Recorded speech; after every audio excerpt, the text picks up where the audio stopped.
to October. So this month's theme I chose is death and rebirth.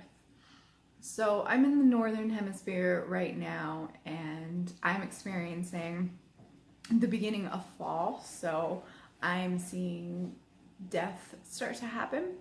And if you're in the southern hemisphere, you have just entered spring and you are watching things be reborn and everything coming back to life.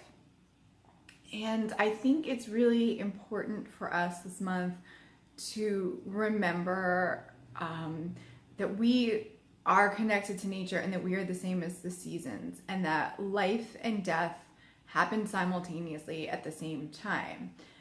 And that it's a cycle, and that we go through our own cycles of death and rebirth.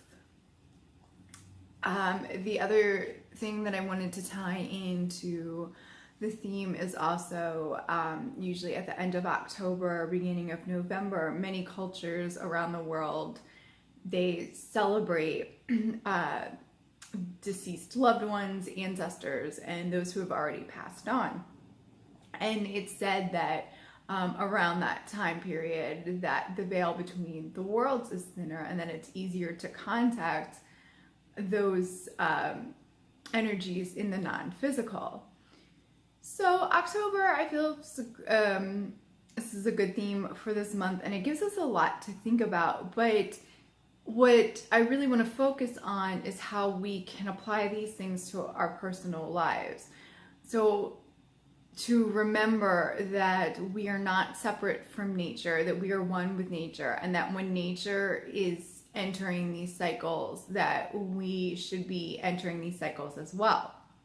So depending on where you live in the world, it tells you, how you should be, living and acting as well. So in the fall, where I am heading into winter, now is the time to start to slow down.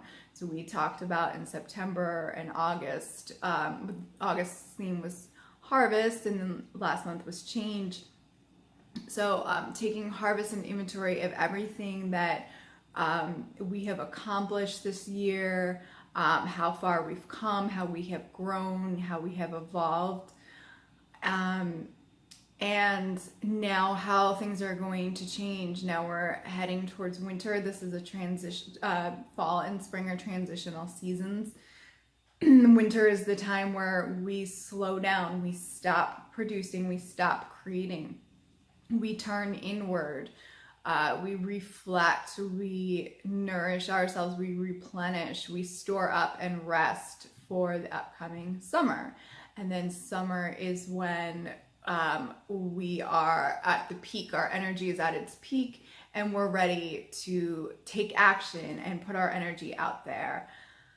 So it's really important to, I think, to be able to connect to these cycles. And so we can apply the theme of death and rebirth to our lives in many ways. We tend as humans to have this idea of death as being something that is permanent. We think that once it's gone for good, and that's it. And it's not that way, because scientifically we know that energy cannot be created nor destroyed. So just because our physical body stops working, it doesn't mean that we are gone. Whether you want to call it our soul, our spirit, our essence, our energy, our being, our higher selves, whatever it is, our conscious energy still exists. It just shifts away from our physical body. And we can see that in nature all the time. We can watch insects and animals shift forms from being one form to another, like the caterpillar to the butterfly. It is still alive, but it has completely transformed. It has died from being a caterpillar and rebirthed itself as a butterfly. Just because the caterpillar is no longer there doesn't mean the butterfly ceases to exist, and we are no different. Now, I don't know what happens once our physical bodies are gone. I don't know for a fact exactly where our energy goes. Perhaps it comes back and goes into another physical body, and perhaps it doesn't. I personally believe that our energy is split, that just because we are physically gone from this earth doesn't mean that part of our energy doesn't still remain. It is in multiple planes. We're multi-dimensional beings. We're not just stuck in one plane all the time or one place. So anyways, but whatever you believe, that's your choice. But the point is that death isn't permanent, and this is scientifically proven. This isn't like a personal preference, or this isn't a religious thing. The truth is when we die, we're not gone forever. And we tend to forget that, and that makes it very difficult for our egos as humans to be able to let go of things, to be able to accept change, to be able to change ourselves. But there's a quote, and I don't know who said it, but it's, the secret to life is to die before you die. To understand that death is an illusion. So if you've experienced this, then you can understand it a little better. But so I am only 37 years old, but in 37 years, I have lived many lives. I have died and been reborn many times over, meaning that who I used to be is not who I am now. I have completely changed thought patterns, beliefs, actions, behaviors, just completely changed myself so that I am now a different thinking, acting being. And who I was, like 15 years ago is a completely different person from who I am now. And while I can look back and have compassion on that person and understand why I was who I was, I no longer resonate. That is no longer me. We're totally strangers. That person is dead to me. And I am a new person. I have a new life now. And anybody who's been through any major life change can relate. If you have been divorced, if you have had children, if you have moved, any of these things, you have had endings and beginnings where your one way of life and your one way of being ceases to exist, and then you start a new life, a new lifestyle, a new way of being. So these things happen all the time, but we don't necessarily stop to think about how they are cycles of death and rebirth. We have a tendency often to just see these things as loss. And it can be difficult. I'm no different. There are some times where there are things or situations or experiences in my life where it's easy for me to move on. And there are times where I'm not willing to accept that it's time to allow something to die. I'm not ready for it to die. And I try to hold on. And just like with a physical death, we really don't have that control or that power. We can hold on to something for a while, but something that is meant to die and change is going to die and change on its own, regardless of how bad we try and hold on to it. So I talked about this in this week's affirmation. This week's affirmation is letting go. So allowing things to die so that something new can be reborn in its place. If you have ever read the book or seen the movie Fight Club, there's a really good quote from it. And I'll say the whole quote, but it's only after disaster can we be resurrected. It's only after you've lost everything that you're free to do anything. Nothing is static. Everything is evolving. Everything is falling apart. And my favorite part of this quote, the line is, it's only after you've lost everything that you're free to do anything. And it's so true. There's also the Graham Greene quote, destruction is a form of creation. So we cannot create something new without something old dying or being lost. It's just the cycle of creation. It's just the cycle of the way life works. So when we lose things that we've been holding on to tightly, we allow ourselves we free ourselves from these things, and we give ourselves freedom. There have been times in my life where I have felt like I've lost things. There was a time in my 20s when I was young where I didn't have a car, I didn't have a cell phone for a month. Things that the people around me in the society and culture that I live in, these things are such normal everyday things that most people don't think about, because I live in a very privileged area. So people would be like, oh, you don't have a car, you don't have a cell phone, to them it was this big deal. But once I didn't have these things and I didn't have these responsibilities, because that's what they are, they're responsibilities, it freed me up. And I realized that I didn't cease to exist because I didn't have a cell phone attached to me. I didn't cease to exist because I couldn't get in my car and go wherever I wanted when I wanted to. I didn't cease to exist because, I was struggling to pay my bills. I learned how to budget differently. I learned how to take the small amount of money that I did have and how to use it towards the things that were important, like food, and how to save money on things. And it really taught me how to stretch my money. It taught me how to be resourceful. It taught me how to use the things I already had instead of trying to buy something new. It taught me to ask for help and to allow other people to assist me when I needed it. But when it happened, and when I was in those situations where it seemed like externally I had nothing, or I was in a sense of lack, I felt great on the inside. I felt happy. I felt free. Life continued to happen. My friends, if they wanted to see me and I didn't have money, it didn't mean my friends stopped seeing me. They're like, we want to see you anyway. We'll find something else. I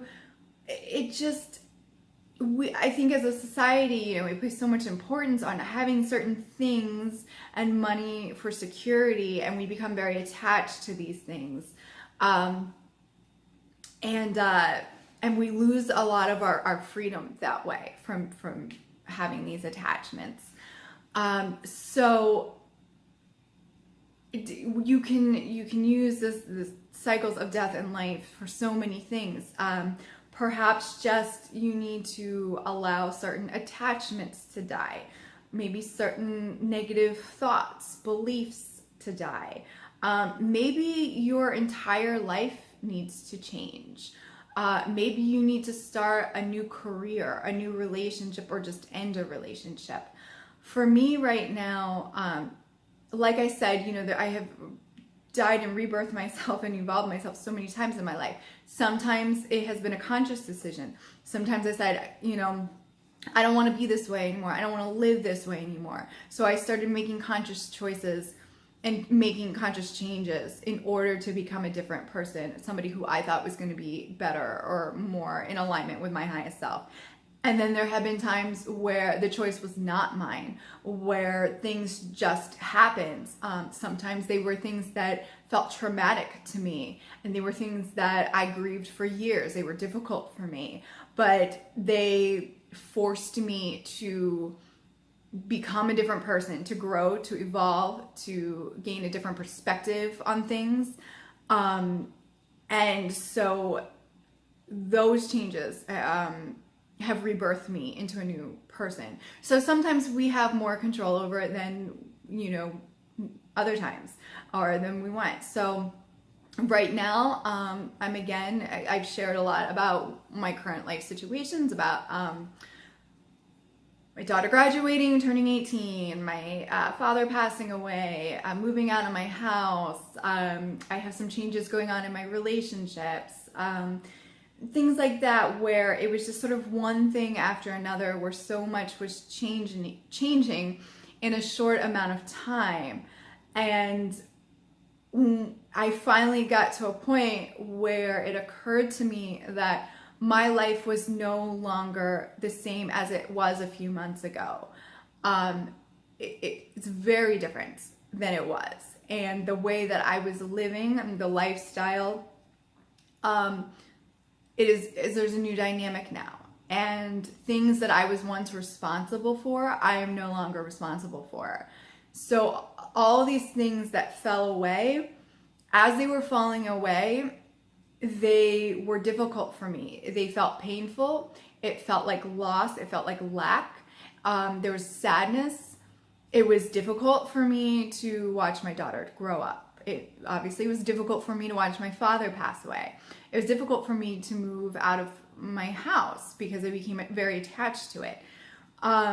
These are things that, when they were happening, felt like these awful losses, that I was losing something. And it was very confusing for me, and it was very upsetting for me. And then I didn't know what was going to take their place. Okay, so I've lost something, now what? And I had to just allow myself to be curious and be open to what those things are that are going to come my way. But in the past month, I've gained a lot of clarity on these little deaths that have been happening in my life, and seeing all of the freedom that I've gained and how important that is for me. Freedom is one of my top values in life. In my Manifesting with Magic course, one of the first things I ask you to do is sit down and write down what your top values are in life, because I feel it's very important to live life based on your values. So I value freedom. What that means to me is I need to know that my life allows for me to honor myself and honor my feelings. So what that looks like to me is owning my own business and not working for someone else. Knowing that my schedule is my own, that I get to create my schedule, that I am flexible, that if I wake up one day and I'm sick, I don't have to feel guilty or worry about somebody covering me. I can just take a sick day when I want to take a sick day. I don't work on the first 2 days of my moon cycle. I get to make these choices. I get to honor how I feel and how I choose to show up in the world and what work I feel like doing. So that's what freedom means to me. Freedom means being able to get up and travel when I need to. I don't always have the financial resources to travel the way I want to, but I honor my need for travel and my need for freedom by doing what I can with what I have.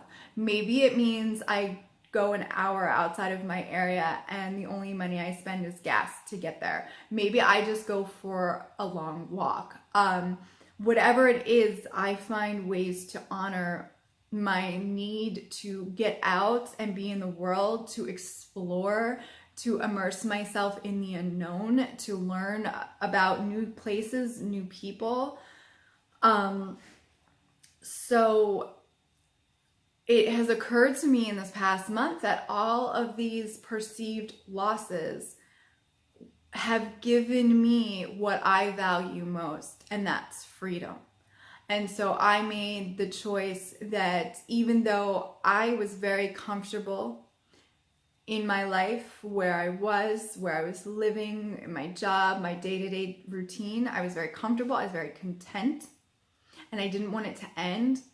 But now I'm seeing the universe is handing me a gift, and it's handing me freedom. And it's saying, you can do whatever you want. You are no longer burdened by these responsibilities that you chose to burden yourself with, because we choose what our responsibilities are. I chose to be a parent. I chose to be a caretaker for my parents. These are responsibilities I chose for myself.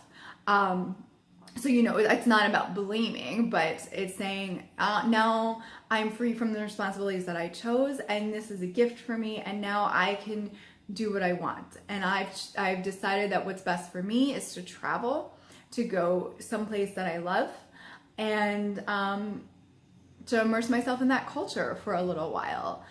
So it's important to remember how everything is cyclical. So if you're still in that stage where you're feeling the loss and you're feeling the lack, and that's all you can see is everything changing and falling apart, it's important to remember that once it's fallen apart, then that's when you get to rebuild.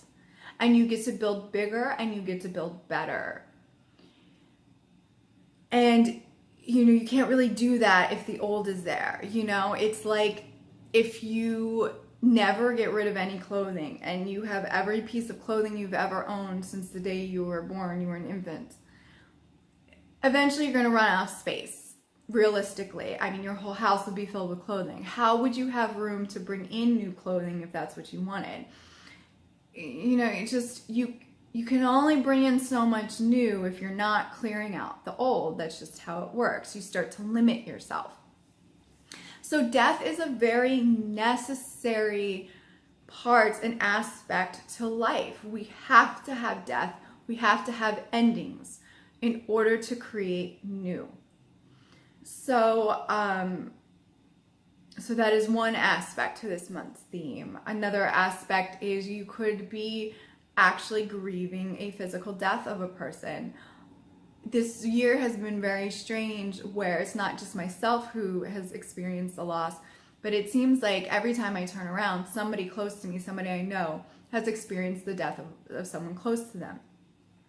And then even people who I don't know I talk to, and they're like, oh, I lost so-and-so, and I just heard it more than usual this year. It just seemed like death was very prevalent in my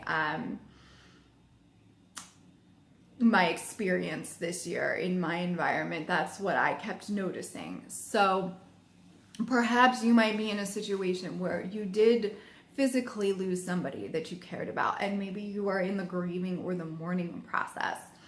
So maybe take some time to do what you need to do to honor that loss. Maybe find ways of how you can honor the person who has passed on. Just like I mentioned before, all different cultures this time of year, honoring their ancestors, their loved ones, celebrating them. Remembering that person, that energy is still here. If you feel called to, if it's something that resonates with you, maybe you want to look into tapping into how to communicate with the non-physical realm. That is something that I am always looking on how to improve. I have found that I've been contacted by the non-physical, but when I try to reach out, I seem to be a little closed off and can't always initiate contact. But I can feel the presence of lost loved ones. So I still very much feel my dad's presence here. My daughter's father passed away 14 years ago, and after 14 years, I can still feel his presence. And it's very comforting for me. It's just so comforting to know that it's just not final. It just isn't, and that we are truly eternal. And you hear it all the time. You hear the word eternal, and we have no way of fully grasping that as humans. We just don't, because we're in our human form. So it's comforting to have that proof of the eternal, to be able to sense their presence like that for me personally. So maybe that's something that you might feel called to look into, and maybe not. Maybe that's not your thing, and that's okay.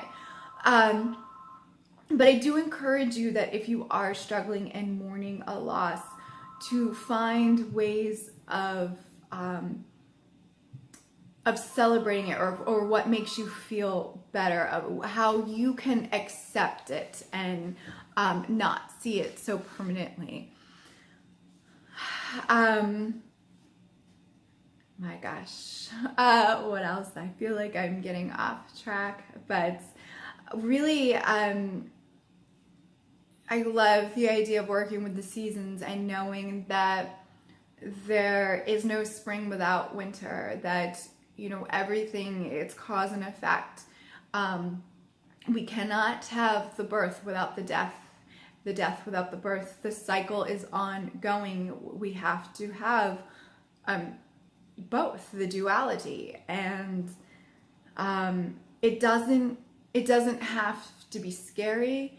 It doesn't have to be painful.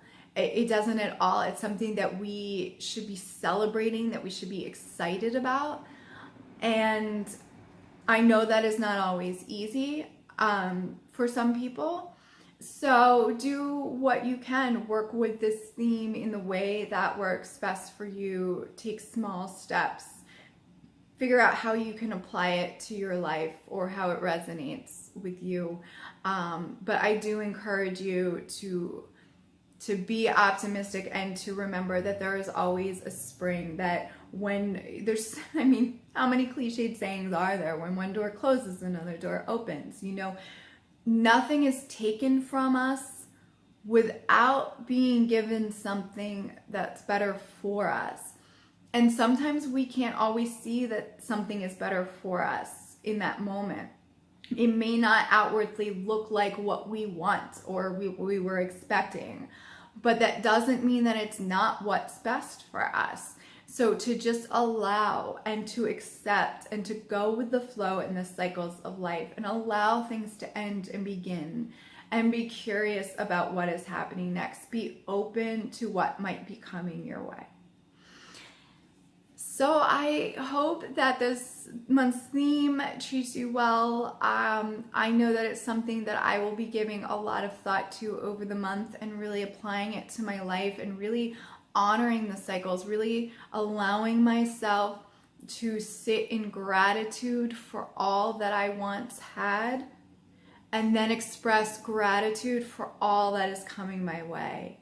To mourn and grieve what I've lost and be excited and open to the new that's coming to me and to what I am going to create. And I hope that helps. So, all right, take care everyone, and I will see you next time.